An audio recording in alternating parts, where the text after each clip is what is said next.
Ladies and gentlemen, have you ever noticed that when life hurts the most, our first instinct is to run and tell everyone about it? But let me ask you this: does sharing your pain with everyone really heal you, or does it sometimes make your wound even deeper? Today, I want to remind you of a powerful truth: never share your pain with everyone, because not everyone who listens to help you. Some listen to judge you, some listen to gossip about you, and only a very few listen to truly support you. So today, let's explore why we must be wise with our pain and how we can find strength, healing, and wisdom without putting our hearts in the wrong hands. Not everyone understands your pain. When you go through difficulties, struggles, or heartbreak, the natural tendency is to look for someone to talk to. We feel that by speaking out, we will lighten the burden. But the reality is, not everyone has the depth to understand what you're going through. Some people may listen, but they don't have the maturity to comprehend the emotions you are carrying. It's like trying to explain the taste of water to someone who has never felt thirst. They may nod, they may smile, but deep inside, they cannot feel the weight that presses on your heart. And when someone doesn't understand your pain, their words may even hurt more than the pain itself. Instead of comfort, you may hear phrases like, "just forget it," or "why are you overthinking?" They may dismiss your feelings, making you feel smaller, weaker, or even foolish for having them. This is why sharing pain with the wrong people often leads to disappointment. Imagine opening your heart, expecting empathy, but instead receiving judgment or carelessness. It's like opening a delicate flower only to find someone trampling over it, not realizing its fragility. Pain is not just about what you feel, it's also about how much of your soul is tied to that feeling. And not everyone is equipped to handle something that's sacred. That is why wisdom teaches us to guard our hearts, to choose carefully who we let into the inner rooms of our struggles. Sometimes people are not wrong or bad, but they simply don't have the capacity. Just like you wouldn't expect a child to lift heavy weights, you cannot expect everyone to carry your emotional burdens. The danger lies in expecting them to understand something they have never walked through. And when they can't understand, they might unintentionally belittle your pain. That's why we must be discerning. Sharing is not always healing. Sometimes, silence and prayer bring more healing than words thrown into ears that are not ready to listen. So, never assume that everyone around you is a safe place for your heart. Some people may genuinely care, but they cannot truly grasp the depth of what you're experiencing. It doesn't make them bad, it just makes them human. True understanding is rare, and until you find those who can understand and hold your pain with love and wisdom, it's better to protect your heart rather than expose it to shallow minds. Some listen just to gossip. One of the most dangerous things you can do in your moment of weakness is to place your story in the hands of someone who is not trustworthy. Pain is sacred, it is personal, it is something that holds pieces of your soul. But not everyone who listens to you keeps it safe. Some people listen only to collect information. For them, your struggle is not something to empathize with. It is material to share, something to pass around as casual talk in another gathering. What was your private wound suddenly becomes public entertainment. You may think you are unburdening your heart, but in reality, you are giving others a weapon they can use against you. This is why so many people regret being open with the wrong audience. They realize too late that the person they trusted was more interested in having a story to tell than in helping them heal. It is a bitter feeling when you hear your own pain repeated in whispers, exaggerated, twisted, or mocked in places you never expected. What you shared in confidence becomes fuel for gossip, and instead of being comforted, you end up feeling exposed and betrayed. Pain that should have stayed between two hearts suddenly becomes a topic for many mouths. The truth is, some people are curious, not compassionate. They are more excited about drama than about healing. They nod while you speak, but in their minds, they are already thinking about who they will tell next. And the more dramatic your story is, the more entertaining it becomes for them. That's why you need to be very careful. Every listener is not a healer. Every ear is not a safe space. Just because someone is eager to hear you does not mean they are capable of keeping your pain safe within them. When you share your wounds with such people, you give away a part of yourself that will never return the same. The sacredness of your struggle loses its dignity once it becomes public gossip.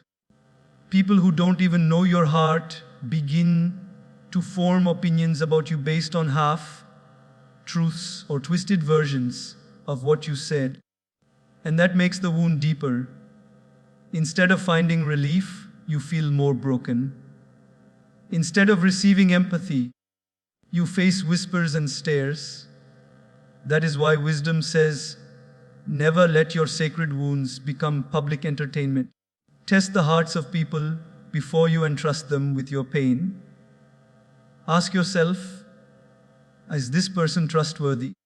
Is this person mature enough to hold my pain in silence? If the answer is no, then guard your heart and stay silent. Silence protects you from betrayal, and discretion saves you from being used as a topic of gossip. Not everyone who listens is a friend. Some listen only to spread, and if you allow them, your pain will travel faster than your healing ever could. Not everyone wishes you well. This is one of the hardest truths to accept, but it is a truth we cannot ignore. In life, you will come across people who smile with you, laugh with you, and appear to be close to you, yet deep inside, they are not happy when you are happy, and they are not sad when you are sad.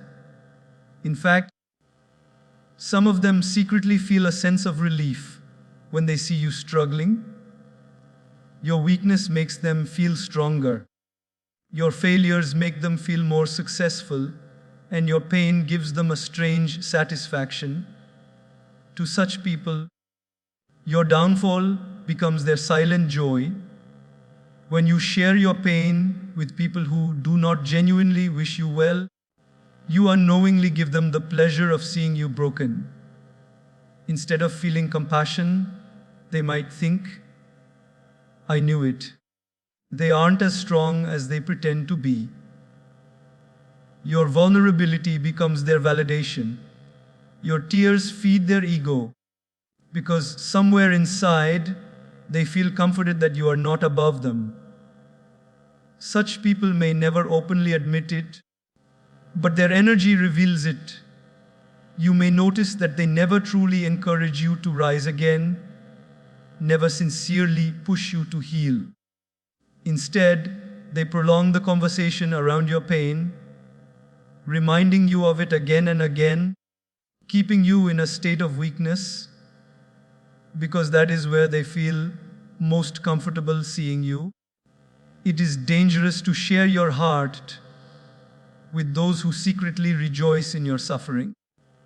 They might offer you words of comfort on the surface, But behind closed doors, they may use your pain to feel superior or even to manipulate you. When you are broken, you are more vulnerable, and people who don't wish you well may take advantage of that vulnerability. They may give advice that does not lift you up, but keeps you dependent on them. They may guide you in ways that slow your healing rather than accelerate it. Think about it carefully. Not everyone clapping for you when you succeed is genuinely happy for you, and not everyone listening to you when you are in pain is genuinely sad for you.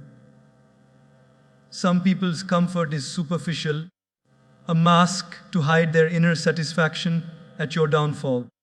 That is why we must develop the wisdom to recognize who truly stands with us and who only stands near us. Everyone close is not a well-wisher. Proximity does not always equal loyalty.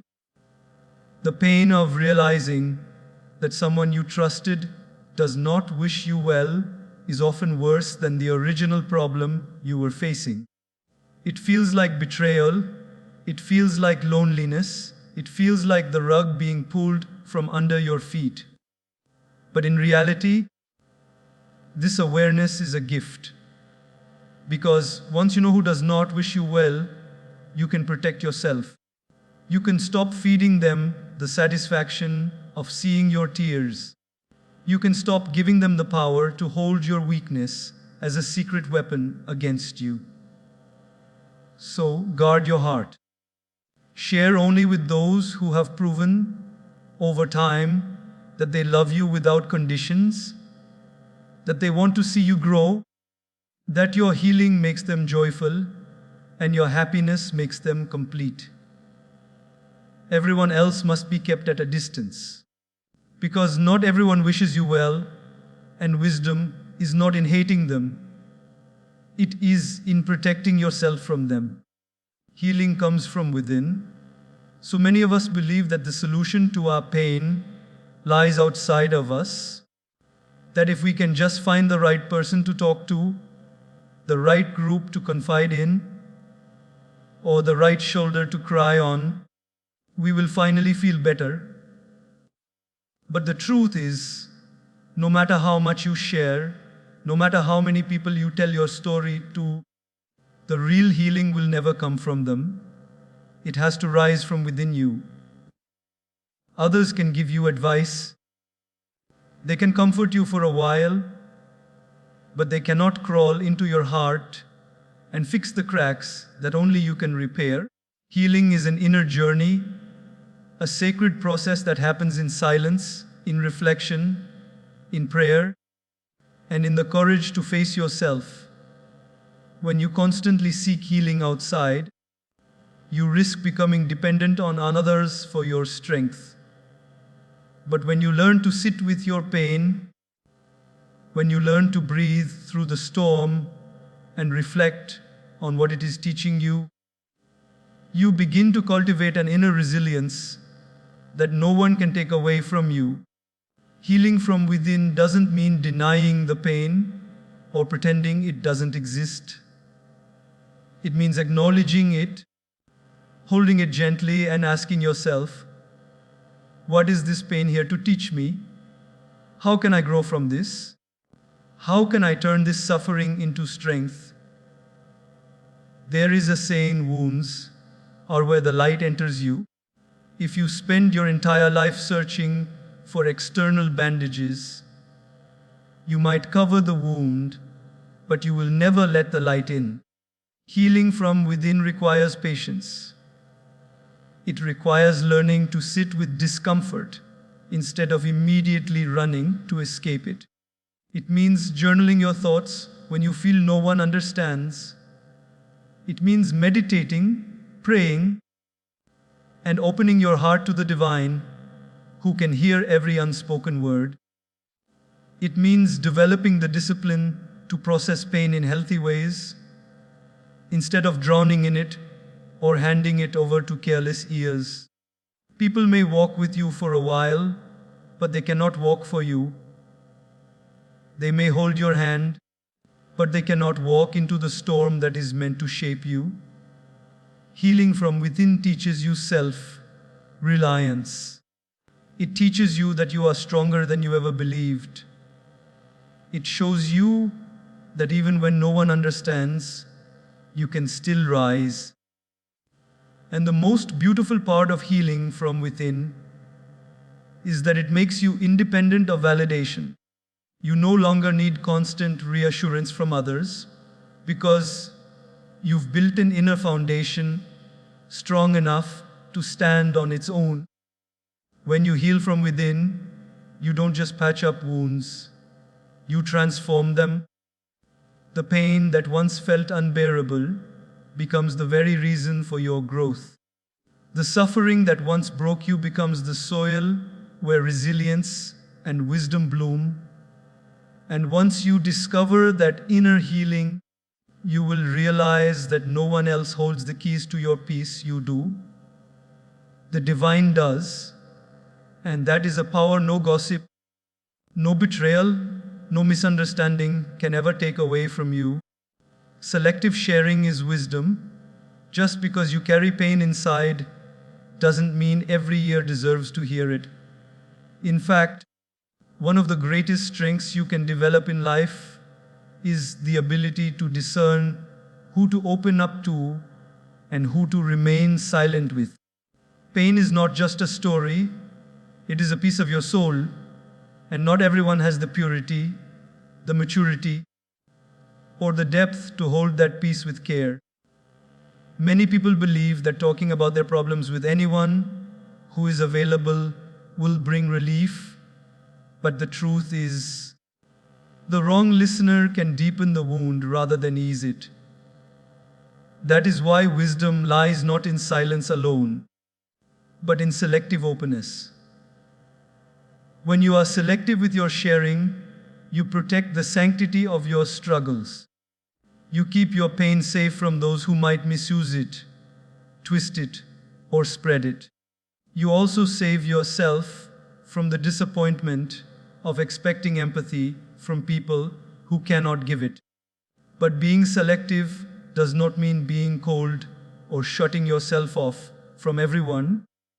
It means developing the discernment to recognize hearts that are genuine and intentions that are pure. It means testing time and loyalty, observing who truly stands by you when you are at your weakest, and who only appears when you are at your best. Selective sharing means you do not scatter your deepest emotions like seeds on concrete, hoping they will take root. Instead, you wait patiently until you find the right soil, someone trustworthy, compassionate, and wise. When you confide in such a person, your words are safe. Your pain is not used against you. Instead, it is held with tenderness, like a fragile flower cupped in careful hands. Such people do not rush to judge or spread. They listen with the intention to understand, not with the curiosity to collect. They may not always have the solution, but they will sit with you in silence. And sometimes that silence heals more than 1,000 careless words. Being selective with sharing also means you learn to rely on inner strength first before rushing outward. You begin to ask yourself, is this something I can process on my own, or does it need to be spoken aloud? Many times, when you pause and reflect, you realize that the storm inside you begins to calm without external intervention. And when you do decide to share, you do it consciously, not impulsively. You know exactly who can be trusted, and you know exactly why you are sharing. That is wisdom. It is intentional, it is guarded, it is thoughtful. There is great dignity in protecting your inner world. When you master selective sharing, people cannot easily misuse your vulnerability. They cannot reduce your sacred wounds into careless chatter. They cannot play with the fragile parts of your story. You remain in control of your narrative, and you only open the doors to those who have proven they will honor what they find inside. This kind of wisdom keeps you strong, keeps you safe, and keeps you from the regret of exposing yourself to the wrong eyes. In the end, selective sharing is not selfishness, it is self respect. Vulnerability is sacred. When you open up your heart and show someone your pain, you are not just telling them a story, you are handing them a fragile piece of your soul. Vulnerability is the purest expression of humanity because it strips away all the masks we wear for the world and reveals who we truly are underneath. But that purity is also the reason it must be protected. When you show your vulnerability to the wrong person, it is like placing a delicate glass ornament into the hands of someone careless. They may not intend to break it, but their lack of awareness or maturity can shatter it in a moment. And once broken, it leaves you not only wounded by your own struggle, but also by the betrayal of having trusted the wrong person.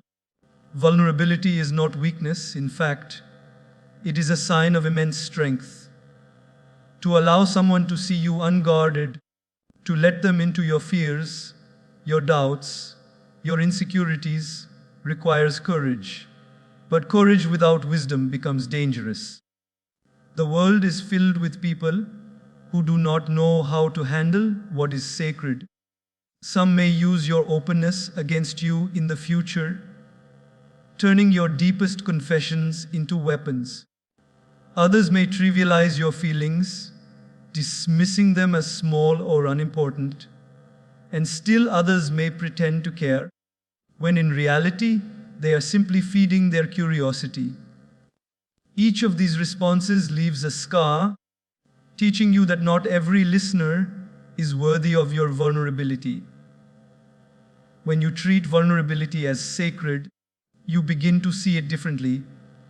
You no longer feel the need to expose every wound to everyone who asks, "What's wrong?" Instead, you recognize that your pain is not a public performance, it is a private offering. You learn to reserve your openness for people who have earned it, who have shown through loyalty, empathy, and wisdom that they can hold your truth without judgment and without betrayal. Such people are rare, and finding them takes time, but once you do, sharing with them brings healing instead of regret. There is also another layer to protecting vulnerability, learning to take it to the one who never misses it. God, unlike people, God does not gossip about you, does not misinterpret you, does not judge your pain as weakness. When you pour your vulnerability before Him, it becomes safe, it becomes holy. Prayer is the safest place for your rawest emotions, because in that space, you are fully known and fully understood. And when you strengthen that connection, you no longer feel desperate to scatter your pain in front of unworthy audiences. To treat vulnerability as sacred is to treat yourself with dignity. It is to say, not everyone deserves to see this part of me. Not everyone has earned the right to walk into the deepest chambers of my heart. This does not mean building walls around yourself forever. It means building doors with locks and giving the keys only to those who will protect what they find inside. By doing this, you honor yourself, you protect your soul, you preserve the holiness of your journey. In the end, your vulnerability is your sacred offering. Give it only to those who can hold it with care, respect, and love. For in the right hands, vulnerability becomes a bridge to healing.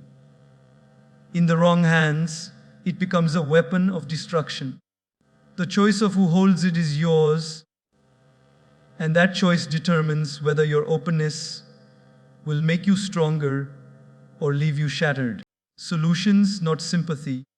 One of the greatest mistakes people make when they are in pain is rushing to share their struggles with anyone who will listen, hoping that the sympathy of others will make the burden lighter. And yes, in the moment, sympathy feels comforting. When someone says, "I'm so sorry you're going through this," it gives a temporary sense of relief. But if you notice carefully, sympathy does not heal. It soothes for a few minutes, but then you go back home and the pain remains exactly where it was. The wound is still open, the struggle still unresolved, and your heart still heavy. Sympathy without solutions is like putting a bandage on a deep wound without treating the infection. It looks covered, but the hurt continues to grow inside. What we truly need in moments of hardship is not just someone to say, "I feel for you," but someone who has the wisdom to guide us toward healing, growth, and progress. Sympathy only acknowledges your suffering, but solutions empower you to rise above it. That is why it is so important to be mindful of who you share your pain with. If the person cannot help you find a path forward, then all you will receive is pity. And pity, though it feels warm in the beginning, can quietly weaken you. It can keep you in the same place, circling around your wounds, repeating your stories, but never taking a step toward transformation. There are some people who will keep saying, "Poor you, you've been through so much," again and again. And while it sounds compassionate, it traps you in a cycle of victimhood. The more you hear it, the more you begin to identify with the pain rather than the possibility of overcoming it. But when you find the right person to open up to, maybe a wise mentor, a spiritual teacher, a parent, or a trusted friend, their response is different. They don't just sympathize, they help you look at your pain with new eyes. They don't just sit with you in the darkness, they show you where the light switch is. They may not remove the problem for you, but they point you to perspectives, practices, or actions that can. And that kind of guidance is priceless because it doesn't just soothe, it strengthens. Seeking solutions instead of sympathy also means looking inward. Sometimes the answers we are searching for outside are already within us. Pain often clouds our vision, but when we quiet down, reflect and pray, clarity begins to emerge. You realize that some of the things you thought were breaking you are actually shaping you. You begin to see lessons where once you only saw loss. And you start to understand that your healing is not dependent on how many people feel sorry for you, but on how willing you are to take steps toward growth. This is why sharing pain with everyone is dangerous.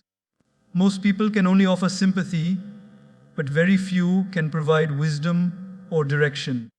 And wisdom is what transforms wounds into wisdom, struggles into strength, and setbacks into comebacks. So, before opening your heart, ask yourself, will this person help me move forward? Or will they just keep me where I am? Because in the end, sympathy may comfort you for a moment, but solutions will liberate you for a lifetime. Don't let pain define you. One of the greatest tragedies in life is when a person begins to see themselves only through the lens of their suffering. Pain is real, yes. Struggles are real, yes. But they are chapters in your life, not the entire book. When we constantly talk about our pain, when we repeat it to everyone we meet, when we carry it around like a badge, We unknowingly allow it to become our identity. Instead of being known for our strength, our kindness, our growth, or our wisdom, we become known only for what broke us. People start to see us as the sum of our struggles, and slowly, we begin to see ourselves that way too. Pain is meant to shape you, not define you. Every human being goes through difficulties, but the ones who rise above are those who refuse to let those difficulties become the only story of their lives. If you allow your pain to define you, you live in a cycle of reliving the wound again and again. Each time you narrate it, each time you bring it up, you open it, and the healing process delays. It is like scratching at a wound that is trying to close. Instead of becoming stronger, you remain stuck in the same place, trapped in the prison of your past. This doesn't mean you should ignore your pain or suppress it. It means you must put it in its rightful place. Pain is not your name, it is not your worth, it is not the totality of your life. It is an experience, sometimes bitter, sometimes unbearable, but still just an experience. And experiences are meant to teach us, not chain us. The real power comes when you look at your pain and say, "This is something I went through, but it is not who I am. I am more than this. I am bigger than this." That shift in perspective is where healing truly begins. If you keep defining yourself by your struggles, you give them the power to control your future. But if you rise above them, you give yourself the chance to write a new story. Every great person you admire has gone through seasons of pain, but the reason they inspire you is because they did not let those seasons become their permanent identity. They used their hardships as stepping stones, not as permanent labels. So when you feel broken, remind yourself, your pain is part of your journey, but it is not the destination. Your identity is not the person who was betrayed, or the one who failed, or the one who lost. Your identity is far greater. You are resilient, you are evolving, you are capable of joy, growth, and love beyond what you can see right now. Don't let pain write your story forever. Let it be the chapter that showed your strength, the moment that revealed your depth, the test that refined your character. When you refuse to let pain define you, you take back the power that life tried to steal. You stop being the victim of your story and start becoming the author of it. And in doing so, you not only heal, you also inspire others to rise above their pain too. Turn pain into purpose. Every wound you carry, every tear you have shed, every night you have spent awake with a heavy heart is not meaningless.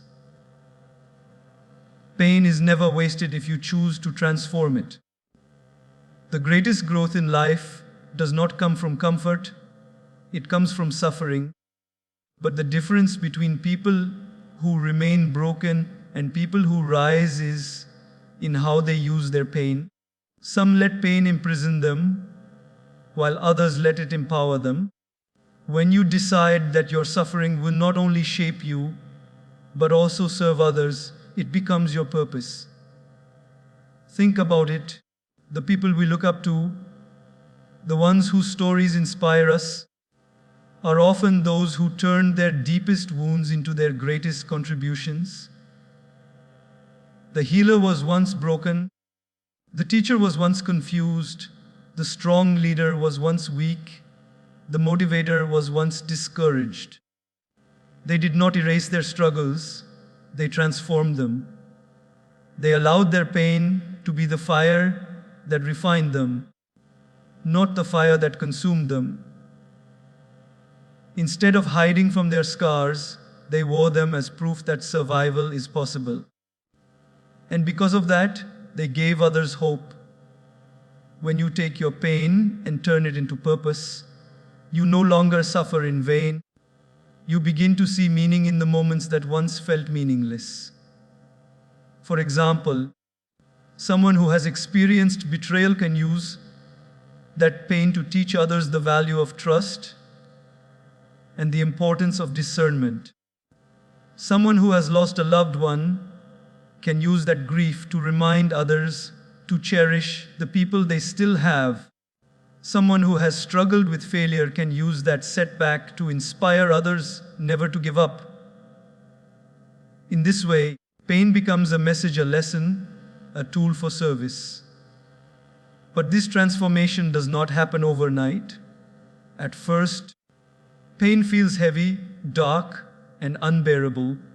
The heart resists the idea that anything good could come out of it.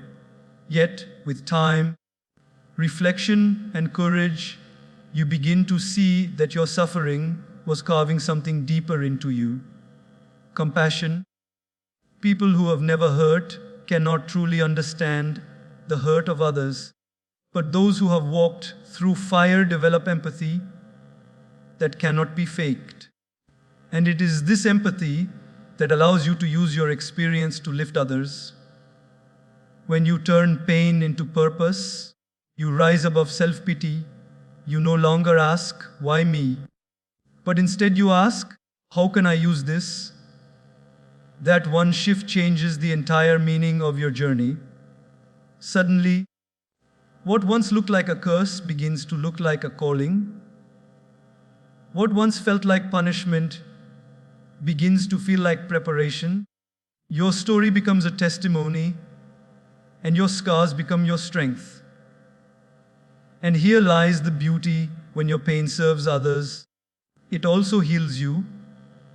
The moment you see someone else gaining strength because of what you endured, your own suffering begins to feel lighter. The wound does not control you anymore. It becomes your offering to the world. And in that offering, you find freedom. So never waste your pain. Don't let it be just another chapter of suffering in your life. Let it become the reason someone else does not give up. Let it become the bridge that connects your heart to those who are struggling. Let it become the light that guides someone else through their darkness. For when pain is turned into purpose, it ceases to be your enemy and becomes your greatest ally. God knows your pain best. Before you run to people, before you scatter your wounds into careless ears, pause and remember that there is one who already knows every detail of your suffering, even the things you cannot put into words. Human beings may misunderstand you, misjudge you, or even misuse what you share with them, but God never does. He sees the tears that fall in silence. He hears the cries you don't speak aloud. He feels the heaviness in your chest that you cannot explain to anyone else. To Him, your pain is not just another story. It is sacred, it is precious, it is fully understood. When you take your pain to God, you step into the safest space possible. Unlike people, He does not interrupt you. He does not trivialize what you are going through. He does not compare your suffering with someone else's. He listens fully, He receives completely, and He embraces unconditionally. And the most beautiful part is this: even when you don't know how to pray, even when your words fail and all you can do is sigh or cry, He still understands. He reads your heart better than you could ever explain it. That is why the greatest relief comes not from endless conversations with people, but from a single moment of surrender in His presence. God does not just listen, He heals. While people may offer comfort, He offers transformation. While others may give you temporary sympathy, He gives you lasting peace. He is the only one who can reach into the deepest corners of your heart and begin to mend what feels impossible to repair. Often, the wounds you think will never heal slowly begin to lose their sting when you pour them out before Him. His wisdom gives you perspective, His strength gives you courage, and His love gives you the assurance that you are never walking through your pain alone. There will be times when you feel too broken to trust anyone with your story. In those times, remember that God is not anyone. He is the source of your very breath, the one who created you, the one who knows your capacity and your limits better than you do. When the world does not understand, He does. When people turn away, He stays. When everyone else is too busy to care, He is still there, waiting for you to lean on Him. You may think no one notices your suffering, but He has counted every tear that has ever rolled down your cheek. And here lies the deepest truth: God does not waste pain. Every trial you go through, He can turn into a lesson, a blessing, a redirection. Sometimes He allows pain to come, not to destroy you, but to reshape you, to draw you closer to Him, to strip away your illusions and teach you what truly matters. When you place your pain in His hands, you begin to see that what felt like an ending was actually a preparation. What felt like loss was making room for growth. What felt like silence was in reality His way of guiding you gently into a new season. So, instead of rushing to expose your pain to the world, expose it first to God. Make Him your confidant, your counselor, your healer. Cry in His presence, ask Him your questions, even express your confusion and anger. He can handle it all. And when you do this, you will find that His comfort is unlike anything else. It is not momentary, it is not shallow, it is peace that settles into your soul and teaches you that no matter what storms rage around you, you are held in unshakable love. In the end, you do not need everyone to understand your pain. You do not need the whole world to feel sorry for you. All you need is to remember that the one who formed your heart is also the one who can heal it. God knows your pain best, and if you lean on Him, you will discover a strength, a peace, and a hope that no human hand could ever give you.